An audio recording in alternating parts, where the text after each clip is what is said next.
I think BJ Edgecombe's gonna go crazy in Philly. He's a dog, and he can really just do it all. Really, I think he'll be really good.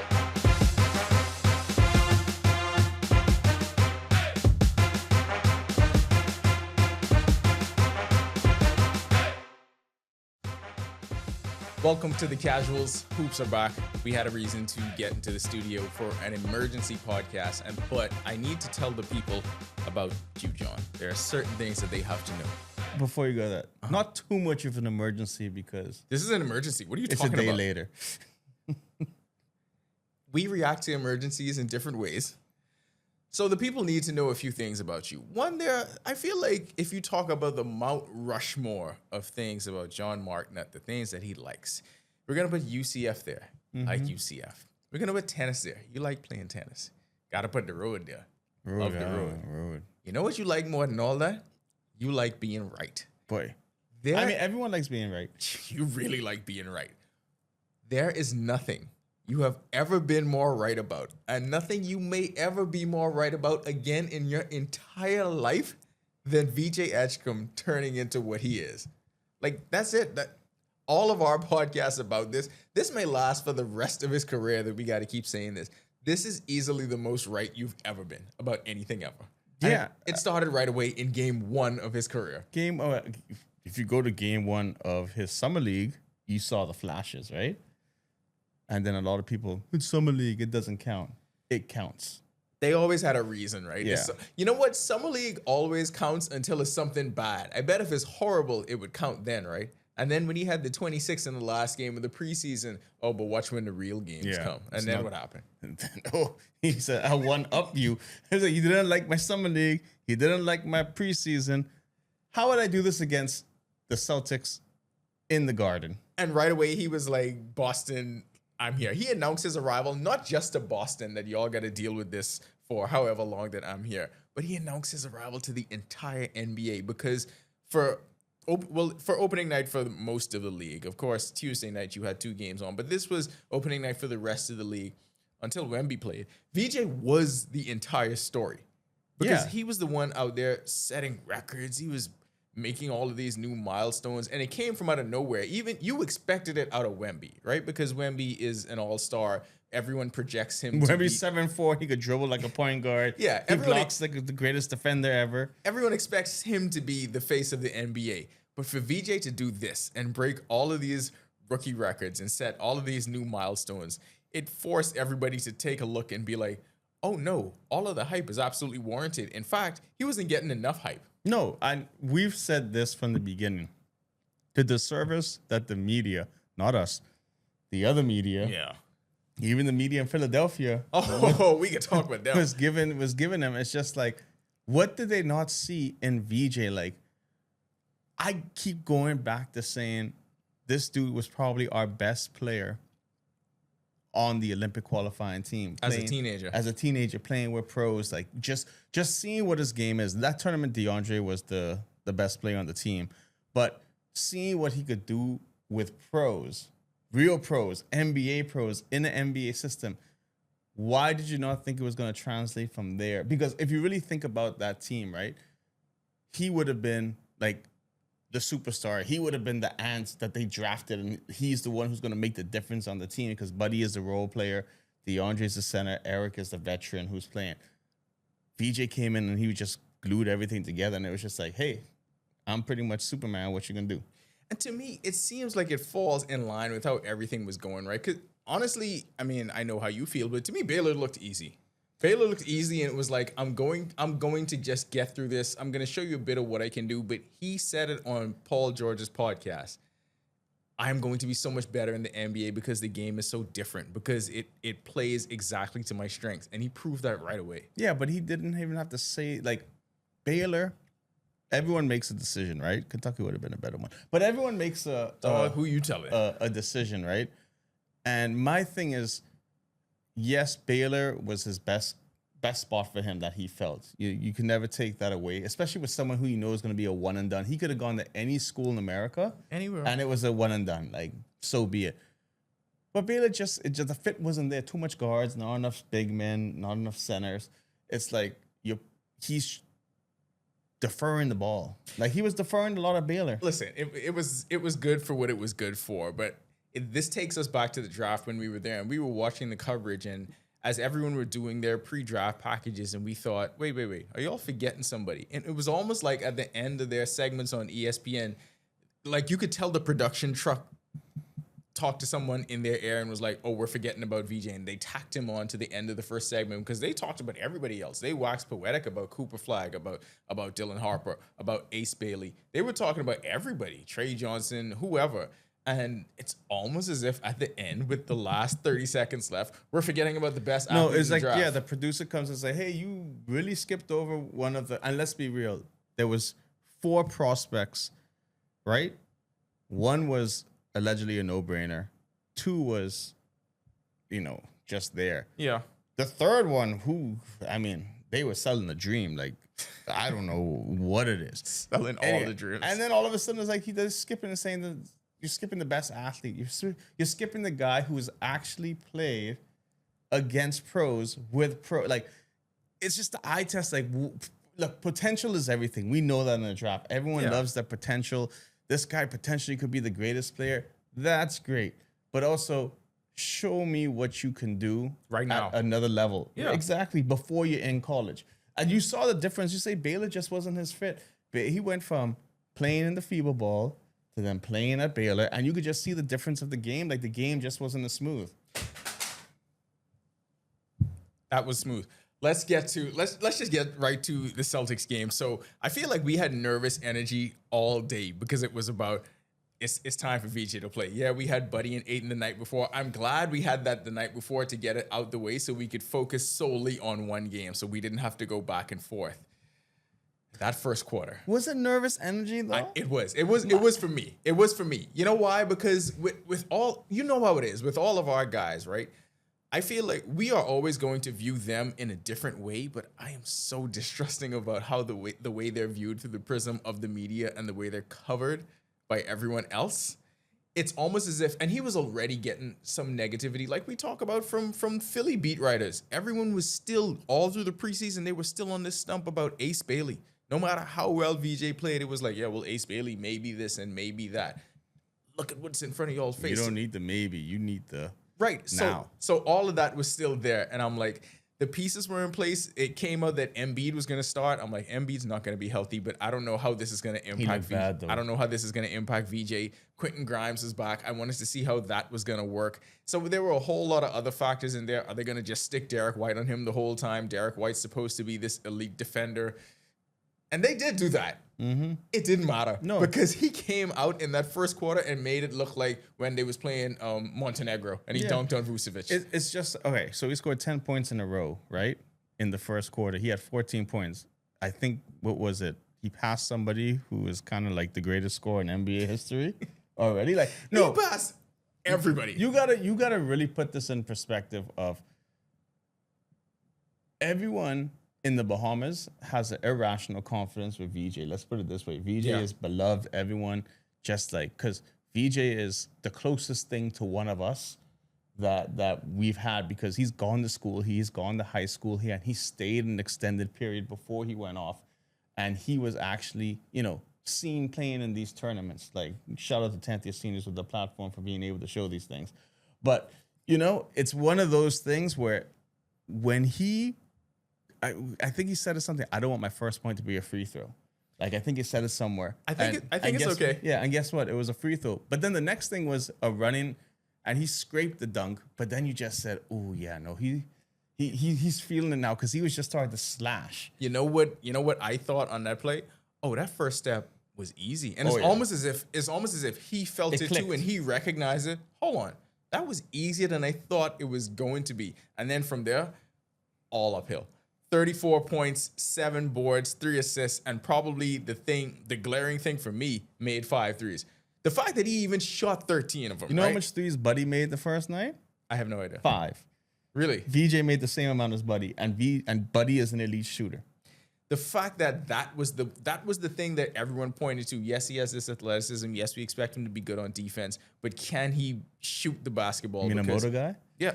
a motor guy, an energy guy, which is no knock on that, right? But when you have an energy guy that also has elite talent, you know what that's the building blocks for? That's the foundation of a superstar. Yeah, and this is the first, like, so we always go and we feel that Bahamians get a bad rep. Like, it's always a bad rep with Ayton. It's easy to say, oh, this guy, Ayton's doing this. Oh, Buddy's doing this when Buddy's on the trading block every single year. VJ, I feel, is the first player from here who literally is just like, I'm a superstar. Yeah. You guys cannot like coach me or I mean, yes, you can coach him, but it's like you can't put him in a box and say this is the only thing you're gonna do. He is too good at that. He plays defense, he slashes, and if he gets the jump shot like consistent, he's an all-star next year. Let's look at just some of the numbers in case you haven't known, but I'm sure everyone's seen the memes by now. Everyone's seen the stories about it. You've watched it, but we're going to recap this anyway. Highest total ever by a Sixers player in their debut. The previous high was Allen Iverson with 30. Most points in an NBA debut since Wilt Chamberlain's 43 in 1959. Wilt Chamberlain.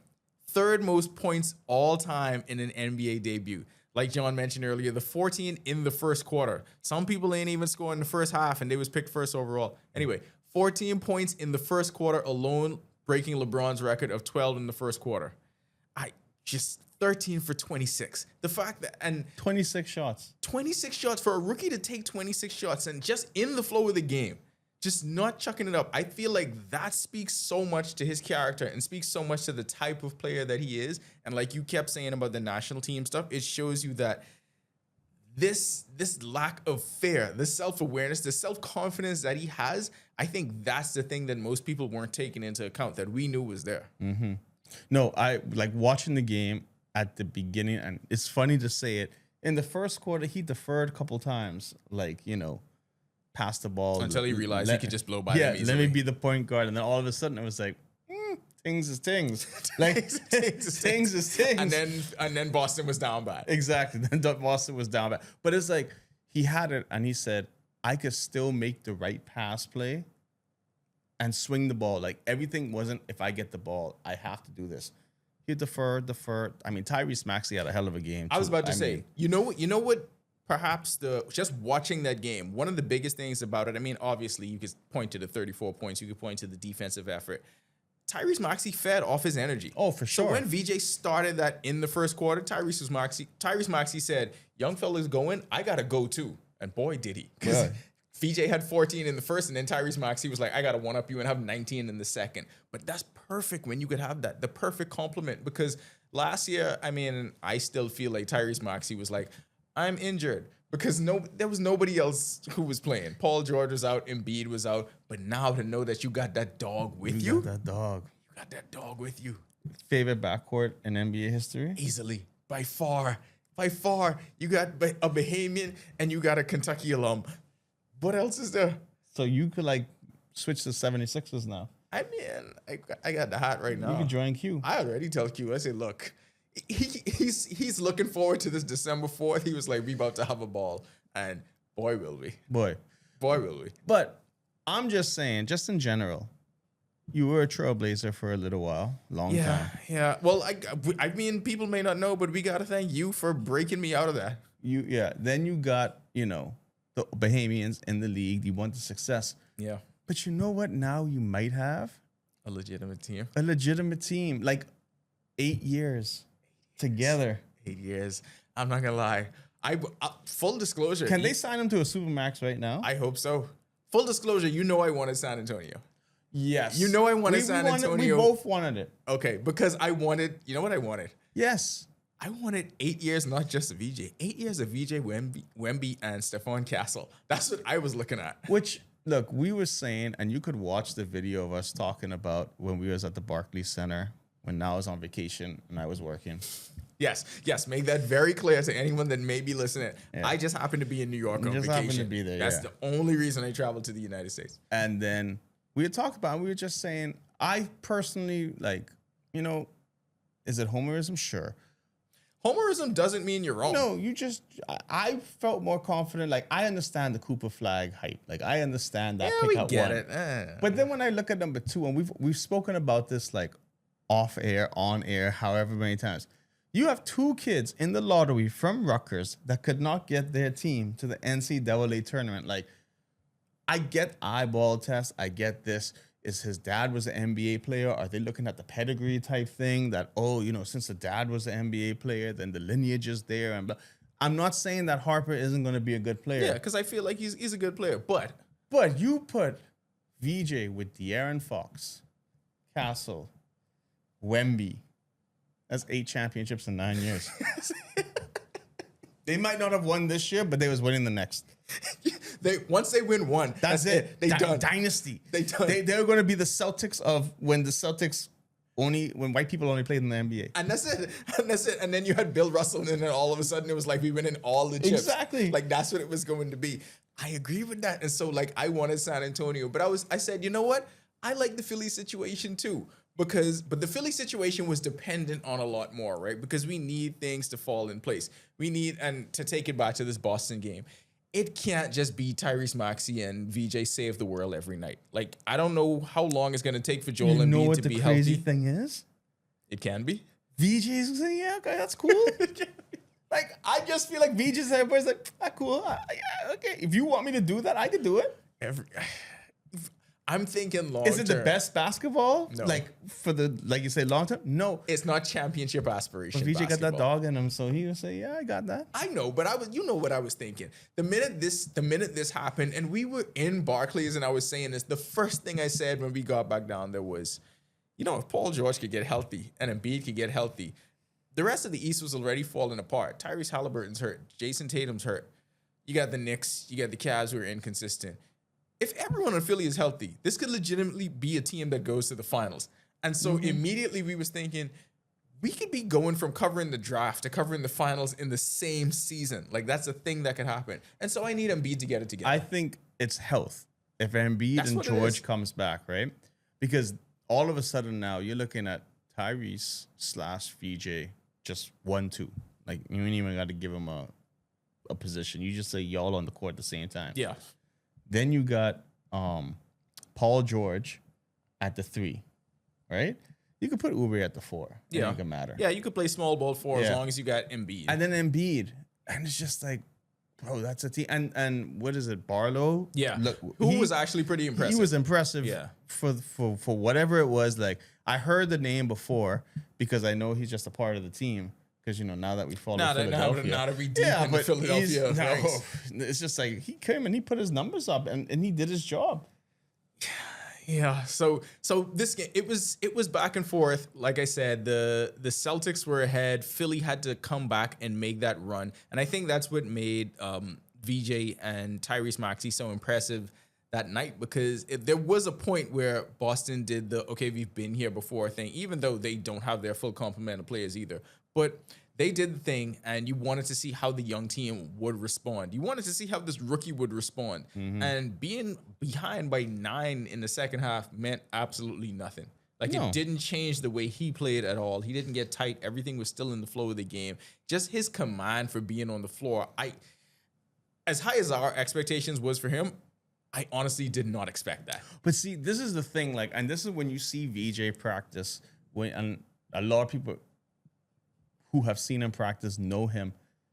When the ball's in his hand, he is going to make the right play. He is going to play winning basketball. If that means he's going to pass the ball, he's going to pass the ball. If he feels that the opportunity is his to take the shot like he did when he got into the paint, hit that mid-range, it was a 7-point game, went to 5. And then you see him going to the bench saying, let's get this. And here's the thing. 42 minutes. 42 minutes. Barely sat down. He young. That's some young legs. Thibodeau ain't have nothing to do with the coaching on this team, because if Thibodeau is ever a consultant or anywhere near Philly, BJ about to put up some 48-minute nights if things have to trend this way. He was gonna play every minute. But to get a win like that, I mean, obviously it's rare, right? Obviously it places things into historical perspective because he did a lot of things that people have not seen before. Are we not this exact same production, but we're expecting him to be the lead guy then? You mean in the offense? Yeah. No. Tyrese's. 1B. No. It's going to be 1A and 1B. I still don't think it's going to be 1A, I think it's 1B. 1-2. I think it's Claire didn't lead. 2 closer to 3 when time comes with VJ, because right now it's 1-2. Paul George comes back, then you're gonna have to defer to Paul George. I don't know, John. No, you don't know, but I don't know. You just know how the NBA, because if Embiid comes back and is off minutes restrictions, you're trying to tell me that they're not gonna try to run these plays for Embiid. I don't even know if it ain't even the minute restriction thing. He does not look like he should be on the floor. Like, forget the minute restrictions. No. He hit one shot. Yeah, he did. This was the MVP 2 years ago. He hit one shot. He cannot be playing. He was not even jumping. No, he jumping like me. You could jump better than him right now. But no, I think that he's definitely 2. Tyrese is going to be 1, hands down. Okay, let's talk about the Paul George thing. When Paul George gets back, I don't look, because it's going to be something where I feel, yes, Paul George. It depends on what Paul George comes out, because what we see with Joel can't be the 2. Joel's got to go to 4. I don't think there's any way Paul George comes back and is playing at the level of production where you could say they should be deferring to him. I don't think he's going to be that level of health at any point during this season. But I think VJ's job is going to be easier Agreed. once Paul George, because here's the thing. He's not going to have to initiate offense, because Paul George, that when I say like defer 1, 2, 3, sure, VJ may be the second leading scorer on this team when it's all said and done this season. But if the ball's in Paul George's hand and VJ's on the wing, once he's open, he gets the ball, he could just slash. And he's going to be getting his baskets that way. So it's not that he's not the 2 option, or you say he's a 3 option. He's just there to get those buckets. And we know the defenses are going to adjust, right? Because even though I'm sure he was high up on the Celtics scouting report, but nobody saw this, right? So defenses are going to adjust. They are going to key on him more. Things are going to change. Nobody saw what? Come on now. Well, you saw this. Come on. I didn't see 34. You were saying 40. But when he dunked the ball, I just call it what it is, MVP. So I agree with you that yes, they're going to make his job easier because of name recognition. Yeah. But if by the time they get back, he maintains this, and he's not going to maintain averaging 34. I mean, boy, what if he does? But if he's hovering near, let's say, high teens, maybe even low 20s by the time they get back, I think, yes, they make his job easier, but that goes both ways. I think he also makes the job easier for Paul George and Joel Embiid. So I think that's a vice versa kind of situation. And because of this, these are great problems to have. All of this is why I think this team actually can make a run. I just need those 2 to just get it together. Okay, let's say what comparables that we could see, like us growing up like properly.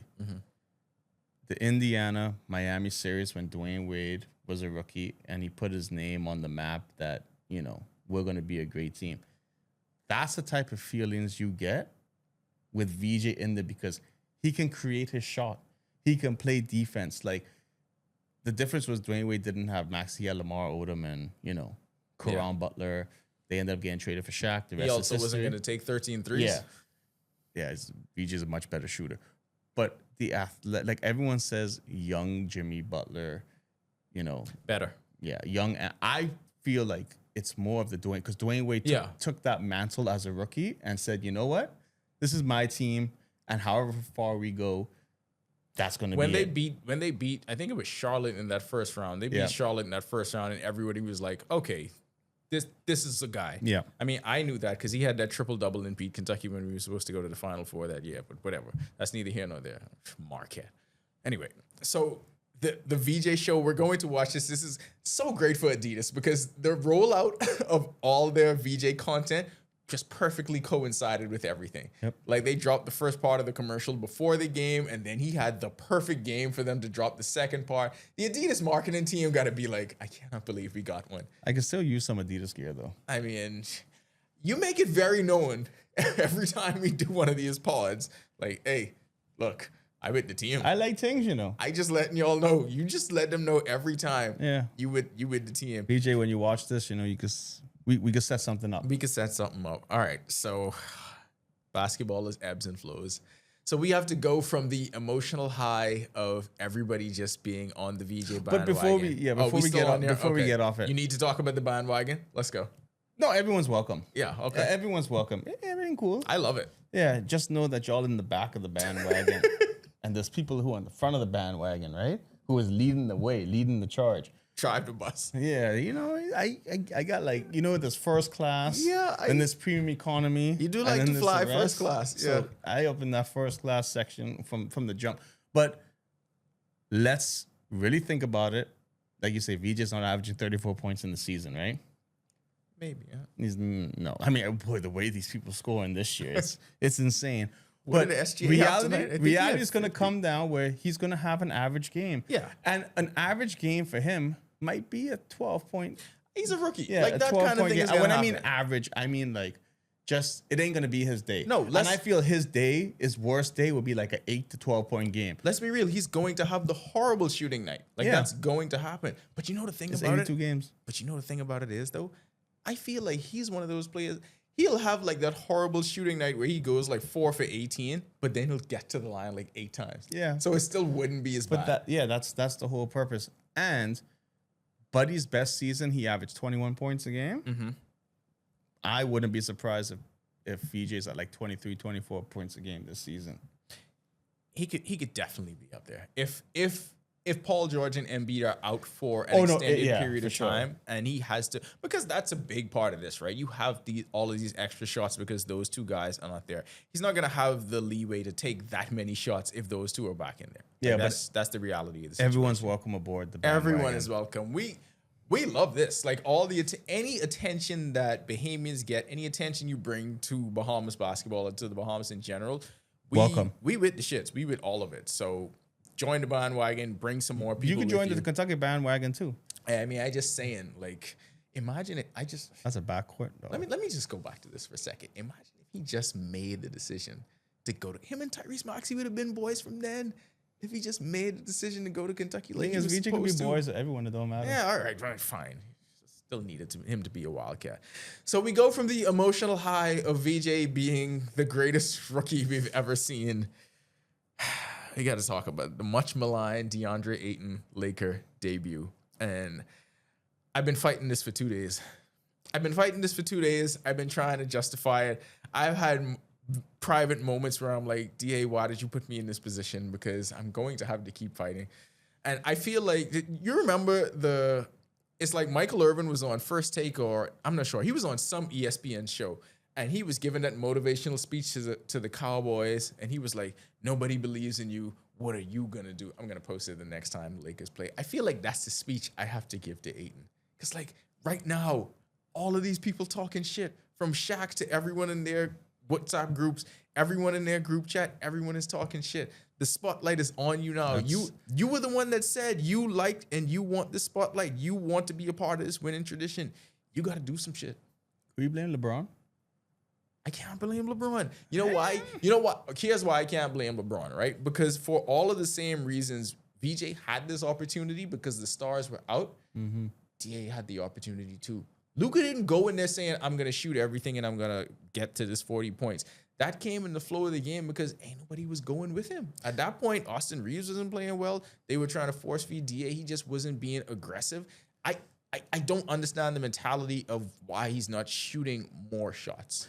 I don't know why he isn't deeper in the paint and trying to dunk people's heads off. And it was Al Horford. Like, Yeah. no disrespect to Al Horford. It was Al Horford. It was Draymond. It wasn't anybody that was 7 feet tall, right? And I understand not being I'm not going to sit here and do the Shaq criticism like everyone has to be a big man like him. There are many different variations of what a big man is. But the one thing you have to be is you have to be productive. And we thought, all we were saying on all the pods prior to this is you are playing with probably two of the best pick and roll players in the game right now.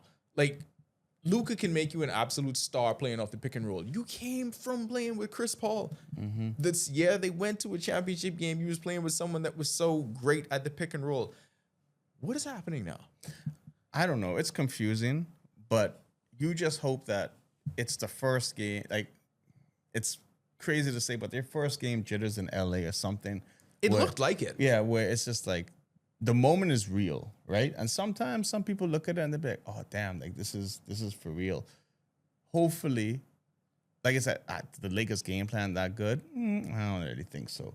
But Luka was just doing everything. Like you could see how tired he was, and we kept saying, "Da needs to be the player that could be that option when Luka's off the court. He needs to be the last season Portland when he was averaging 25 points a game. I'm not saying you got to average 25, but you got to average a solid 18 to 19 points, especially when and 12 rebounds. Especially when LeBron's not there, you got to fill that role. Like even if Austin Reeves is a number 2, fine, but you still have to be a legitimate 3. Yeah. Like that, I feel like that's all we needed. And 10 and 6, those are not numbers that you came there for. No, I'm sorry. Those are not, and that's not like you was playing against Jokic. That's not like you was playing against Prime Embiid or one of the best interior defensive teams in the league. It was Al Horford and Draymond Green, and we expect DeAndre Ayton to be able to put up numbers against them. But the thing is, the same thing where you look at VJ at the FIBA level, right? DA's play at the FIBA level, and he's put up numbers. So the translation, I don't know what it is, but and you could always say, oh, well, it's weaker players, it's weaker this. It's just like, bro, Argentina, he almost put up 20 rebounds. You know what I'm saying?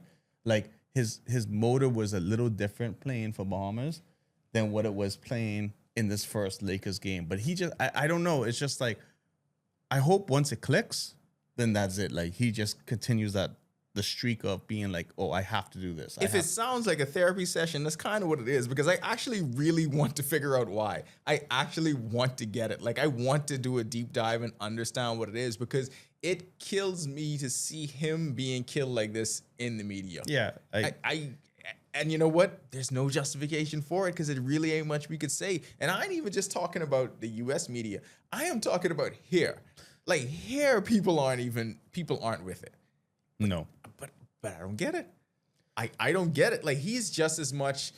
He's not viewed the same. He's not viewed the same as Buddy. He's not viewed the same as VJ. And like right now, obviously VJ is the most popular Bahamian basketball player there is. But does he have to does he ever get to that point? Will winning do that? Will winning with the championship? Will winning with the Lakers do that? Pretty much a championship. Like I still find it funny, and Marlon is a prime example of this. I hate LeBron. Why are you on the Lakers? You need to go. This and this. And it's just like, wait, I don't understand. Like the mindset of Laker fans is funny because they want someone to blame for everything. And right now it's LeBron's fault that everything's happening. Sciatica. Yeah. They don't care about health reasons or anything. It's just, this is how it is.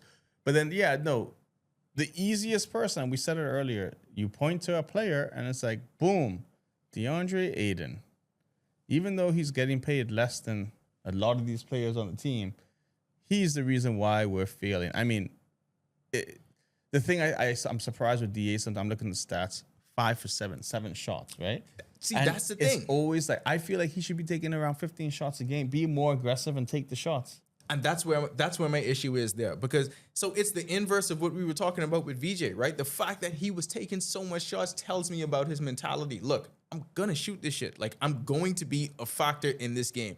Whether I am making or not, if it's in the flow of the game and it's not disrupting the flow of the game, I'm going to do that. But for you to take 7 shots, and this was something we talked about in the preseason, and I was giving it a blind, and I was saying that's not going to carry over. He's focusing on the defensive end of the floor.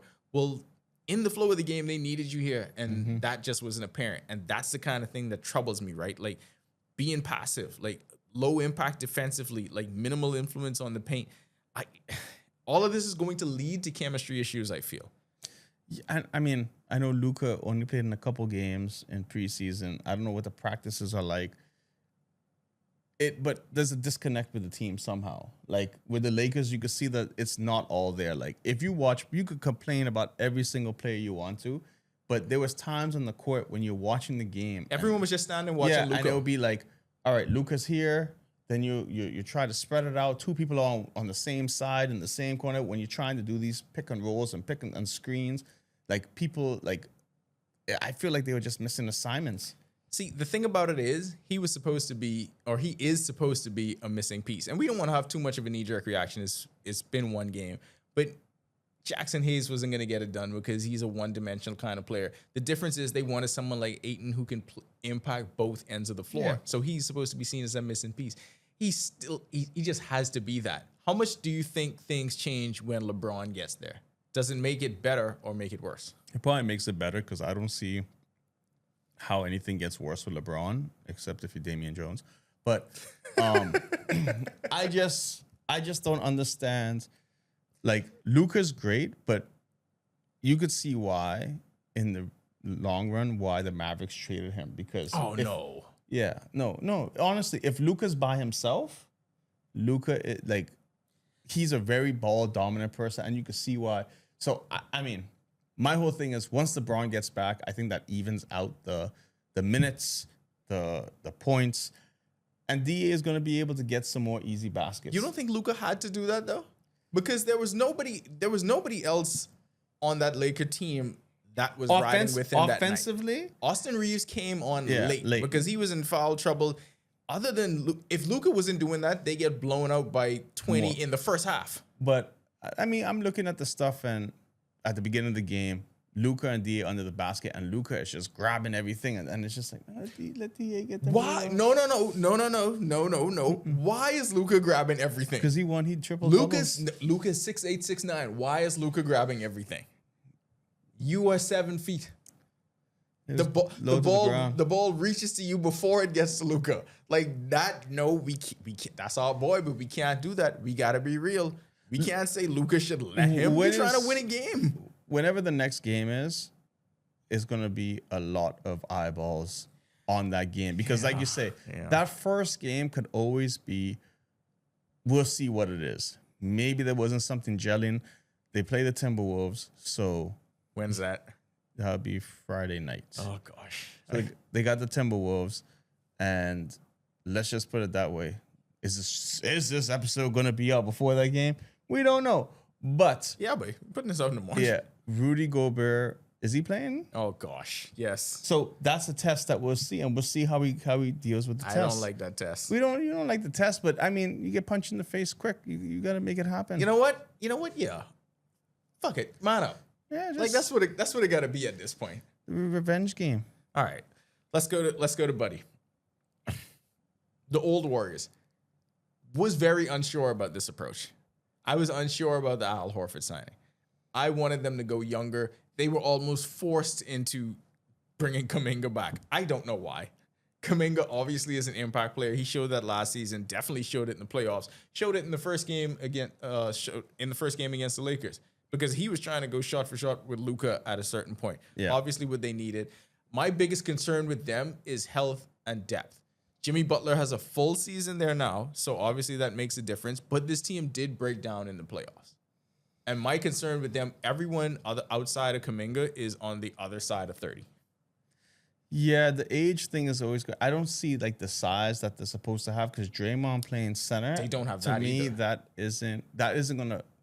Personally, I don't think it'll work all season. No, I think those days are done. Like because Draymond's older. Yeah, it would work for spurts, but like they don't have the height. It worked when Draymond was like 28. It's not gonna work now. So. Just like the still offense are happy. They have a great offense that's going to keep them in games. Like people aren't playing defense in the NBA anymore apparently because like everyone's scoring in the 120s. Or the offense is that good. Maybe, but everyone's scoring like in the 120s. I think the NBA average this year is going to be like 121 points per game per team. As we're recording this right now, Denver's up on Golden State 70-61 at the half. So a lot of defense right there. Yeah. So your point being proven right. But no, you hope that they stay healthy because a healthy Warriors is a fun team to watch. But, you know, when playoffs come, we're going to know what teams are established. Playoff basketball is a little different. Is LeBron going to be once we get there, we can see what it is? Like, everything with them is health. That's it. You got to hope that Steph doesn't get hurt. You got to hope that Jimmy doesn't have... all of them. Yeah. They have no room for error, especially with the front court. So just looking at the roster now... You can't afford Jimmy to be out. You definitely can't afford Draymond to be out. No. It goes without saying you can't afford Steph to be out. I don't even know. They cannot afford for Kuminga to be out because, like I said, he's the young legs. What are we going to do? Just rely on Pajemski? And Buddy, that ain't gonna work. Sorry, Buddy's my boy, but Buddy is great of what he could do. Come off the bench and be that spark. So that was gonna be my next question. You obviously, well, Steve Kerr really loves him. Like, we know that. He likes him to be a part of the team. Buddy is a great locker room guy. The chemistry he has with Jimmy Butler, that's not just an off the court thing. You could actually see that translating and working on the court. Like the vibes around the team are great, and that means something. That actually does mean something. I do believe that that's an important thing. It's not just about the wins and losses. Do you think he's better in that role, or would you put him in that lineup alongside Steph in the backcourt? See, my opinion is always this: the beginning of the game doesn't really matter. It's what's happening, who's on the floor at the end of the game. That's how the Warriors used to be with what they call it, the lineup of death. Yeah, Iguodala. So, in my opinion, you want a Buddy coming off the bench because that's offense. Because you don't know if Steph's going to get in foul trouble or Jimmy, but you want to be able to have those players come in and you say, you know what, we're not going to lack the scoring coming off the bench because Buddy is the type of player that come in and he'll give you 17 points. He'll give you a 20-point game. He ain't going to be VJ giving you 34. But at the same time, he can go off at 34. Unless it's Game 7 against the Rockets. Playoff Buddy's a little different. I'm talking about regular season Buddy. Okay, all right. But no, it's just that's the option. That's the scary thing about Buddy because when he's on, he's getting you the points. So for me, coming off the bench is absolutely fine. He's happy with his role. So it's not like he's coming out and saying, oh, I need to be a starter. He's like, bring me off the bench. I'm going to do what I have to do with the team. It worked perfectly in the Laker game because he came in and you don't actually have to run plays for him. He's going to get those open threes in transition. He's going to get it off the offensive rebounds, and it comes in bunches because I think he had back-to-back threes, and then all of a sudden that lead jumped, and that was a part of like a 19-4 run, and they never looked back. So yes, the way they play, it suits him, and that's great. Like I said, my only concern is the lack of depth. And the lack of size. So it's almost as if they didn't address the needs that they had. And I don't think Al Horford was addressing the needs. I say all this to say I feel like they should have signed Kai Jones. Yeah, I mean, any big Mo Bamba, I don't care. Like someone, like you gotta have some sort. Like I said, Draymond is a Hall of Famer, great player, but at 6'7", playing 30 minutes a game at center ain't gonna work through the whole season. You're gonna have the spurts in the season where it works, but it ain't working for a whole season. We will be working for a whole season. We're going to have a lot more emergency episodes. Every time VJ scores 34, we are going to rush into the studio the next day. Well, VJ is gonna score 50 within his 18th game in the league. Speaking into existence. That'll do it for this episode of The Casuals. We're only going to be talking hoops on this podcast. Y'all, wait, hold on. My bad. I thought the game started. I thought the game started in the third quarter. I thought it said, buddy, he'll hit another three. We're watching for very different reasons than the average person would watch. But we'll be back. We don't even have a set schedule for The Casuals. Just whenever stuff happens, Casually it'll come out. Yeah, you're gonna hear from us.